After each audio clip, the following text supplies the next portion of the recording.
ազգային ժողովում մի օրինագիծ ընդունվեց հանրային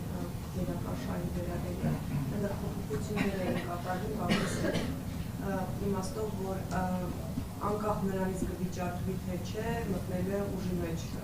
որոշում, այսինքն դուք տեսնում եք այդտեղ որևէ կապ նախագծում այս պրոցեսի միջև, եթե այո, ինչ առումով այդ կապը։ Բնականը, բայց ճիշտ ասած չխաբեմ, անկեղծ ասեմ,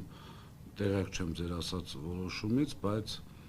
եթե ճիշտ եք հասկացել, ճիշտ եք լսել, միանշանակ իշխանության ոչ մի գործողություն երբևէ հիմա առավել ևս հենց այնպես չի արվում։ Անգամ հիշում եք տնտեսվարողների հետ կապված այսպիսի խնդիր առաջացավ, որ ՊԵԿ-ի կողմից գրված ակտերը, երբ որ բողոքարկվում էր, կարող էին չվճարել մինչև ավարտը։ Հետո փոխեցին, ասում են հիմա վճարի գնա բողոքարկի։ Նույն տարբերակն է կիրառվում եւ հենց այնպես չի կիրառվում։ Նույնը եղավ արբիտրաժի որոշումը չկատարելը, այսինքն եթե դու վստահ ես ճիշտ ես, սպասի 1-2 ամիս։ Քաղաքական իշխանությունն է 1000 անգամ հարց ես տալի, ասում ես, լավ, որտեղ էր այդ ճգնաժամը։ Որտեղ էր։ Հիմա բացատրում են ճգնաժամ կար, դրա համար այդպես էր։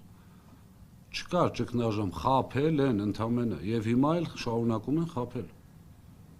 Չի կարող այդպիսի բան լինել։ Հիմա այդ հնարավոր է այդ տարբերակը, բայց ամեն դեպքում այս պարագայում արդեն մենք վճարելու բան չունենք, իրենք պետք է վճարեն իրենց գերակաշահով սահմանված գումարը, որի արդյունքում արդեն մենք եթե վիճարկեցինք, ըստ արդյունքի։ Հիմա այս պայմանությամբ 3 վեճ ունենք։ Սահմանադրական դատարան, վարչական դատարան եւ արբիտրաժը։ Որևիցե բանի չեն սպասում։